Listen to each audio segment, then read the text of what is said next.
자, 29번 문제는 작년 수능 12번입니다. 작년 수능 12번.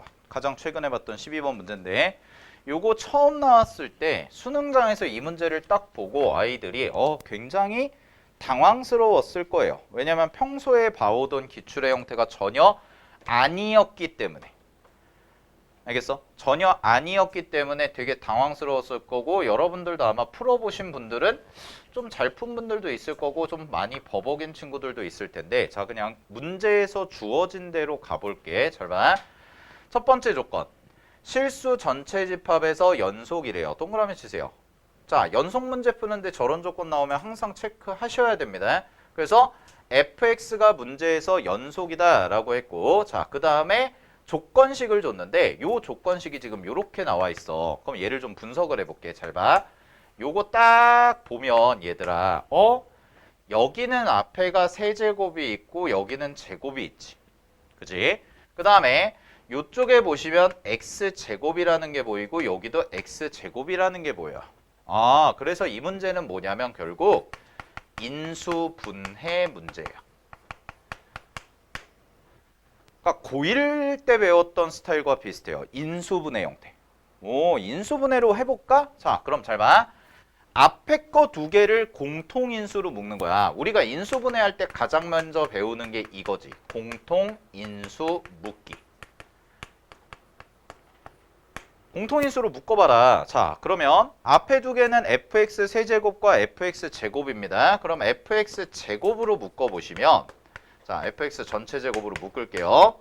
그럼 요 식이 어떻게 되냐면 fx-1이라고 이렇게 정리가 돼요. 확인되세요? 요렇게 정리가 돼. 자, 그 다음에 잘 봐. 두 번째. 뒤에 거 두 개도 공통인수로 묶어보자. 그럼 얘가 뭐가 되냐면 x제곱으로 묶여요. 그래서 x제곱으로 묶이고 여기도 fx-1이라고 되고 는 제로다. 이렇게 되니까 fx-1이라는 것과 fx-1이라는 게 공통인수네. 그럼 이것까지 마저 묶어주시면 fx-1이라고 써지는 거고, 곱하기 이쪽에서는 fx의 전체 제곱, 얘 전체 제곱에서 x제곱을 빼준 게 되고 얘가 0과 같습니다 라고 나온 거야. 여기까지 됐어? 그럼 우리가 이제 방정식을 푸니까 이거랑 이거랑 곱했을 때 제로야. 그럼 여기서 두 개가 나오네. 하나는 뭐가 되냐면 fx가 1이거나, 그죠? 하나는 fx가 1이거나 하나는 뭐가 되냐면 fx의 전체 제곱이 x제곱이 되는 이런 형태가 나온다는 거예요. 됐어요? 그럼 함수의 종류가 몇 개가 나왔어? 두 개가 나왔어. 근데 여기 좀 볼게. 그럼 이거 분석 먼저 할게. 이거는 또 두 개로 나눠지지. 얘는 또 두 개로 나눠지는데 제곱이니까 양쪽에 뭐 해야 돼? 루트 씌워야 돼요. 그럼 양쪽에 루트 씌우는데 x제곱에다가 루트를 씌우면 절대값 x가 되니까 플러스 마이너스 개념으로 풀리겠죠. 그래서 얘 같은 경우는 하나는 fx가 x인 거고 하나는 fx가 뭐냐면 마이너스 x가 되는 이런 종류가 되기 때문에 함수로 나올 수 있는 건 총 몇 가지가 돼? 세 가지가 된다는 거야. 아, fx가 가질 수 있는 함수는 1이거나 x거나 마이너스 x여야 돼요. 자, 그럼 여기까지 해놓고 나서 식이 이렇게 주어졌고 나는 인수분해를 했고 요거 가지고 계산을 쭉 해봤는데 여기서 만족시켜줘야 될 조건이 뭐냐면 첫 번째, fx는 절대로 뭐 하면 안 돼? 끊어지면 안 된대. 이게 첫 번째 조건이야. 됐어? 그 다음에 두 번째 조건이 뭐냐? 여기 있습니다. 두 번째 조건은 fx의 최대값이 1이래요. 여기 끊고. 그 다음에 최소값은 제로가 된대요. 두 번째 조건은 최대값은 1이 되고 최소값은 뭐가 돼야 돼?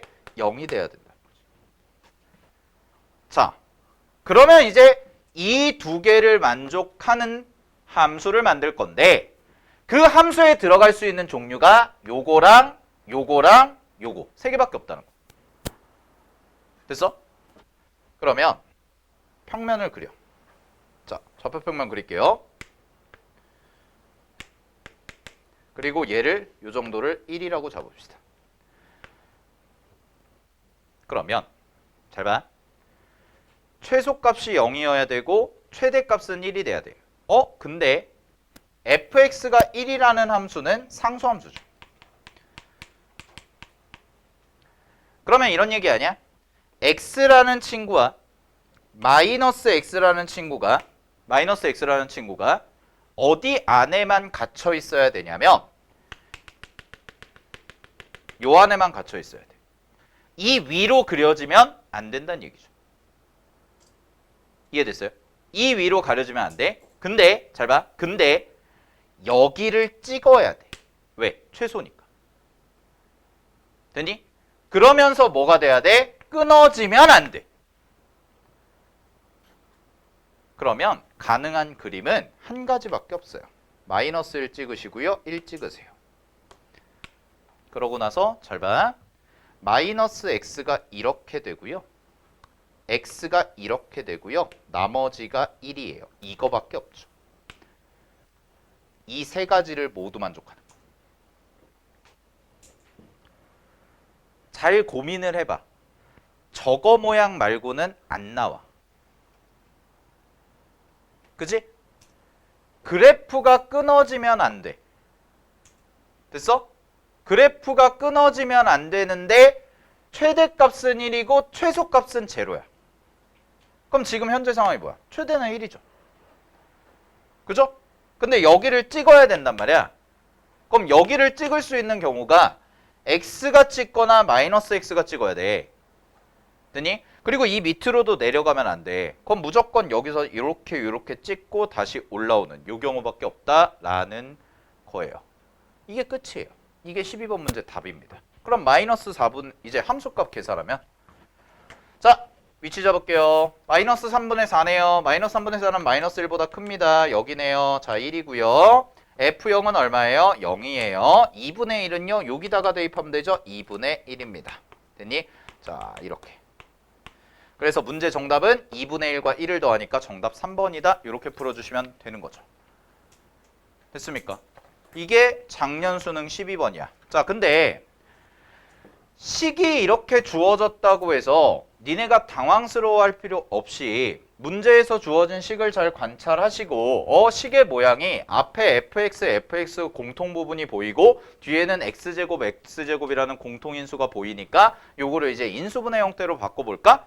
이런 생각을 좀 해보셨어야 되는데 요것도 사실은 굉장히 실제 시험장에서 떠올리기 쉽지는 않았을 것 같아요. 왜냐하면 경험해보지 않았기 때문에. 기출문제 중에 이런 게 없었거든. 알겠니? 그래서 쌤이 자꾸 이제 강조하는 게 더 이상 공통과목 공부를 하실 때 특히 수원수투 공부를 하실 때 예전의 기출만 가지고 문제를 풀어나가는 데는 한계가 있을 수 있다는 거야. 알겠어? 그러니까 기출은 물론 정리를 해야 돼. 왜냐면 기출은 이제 이렇게 출제가 되었다라는 것에 어떤 역사성도 있고 출제 의도 자체도 파악하는 게 있지만 거기에 덧붙여서 좀 다양하게 고민하는 것도 필요하다는 거예요. 아시겠죠? 오케이. 옛날처럼 기출만 반복한다고 점수가 나오는 100% 나온다는 보장이 있는 시험은 아니라는 거 확인하시기 바랍니다. 됐죠? 자 여기까지 정리하세요. 여기 12번 문제였어요. 작년 수능. 이게 오답률이 50%가 넘어요. 그러니까 작년 수능에 애들이 얼마나 멘붕이었는지 알겠지.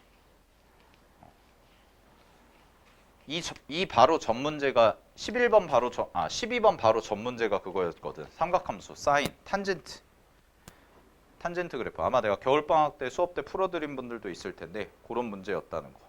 자, 어렵지 않죠. 그러니까 그냥 푸시면 돼요. 그냥 어떻게 풀어야 될까 보다 니네가 배운 대로 자꾸 적용시켜서 그대로 푸는 연습을 하셔야 돼. 최근 수능 체제는. 알겠니? 자, 정리하시고요. 넘어가겠습니다.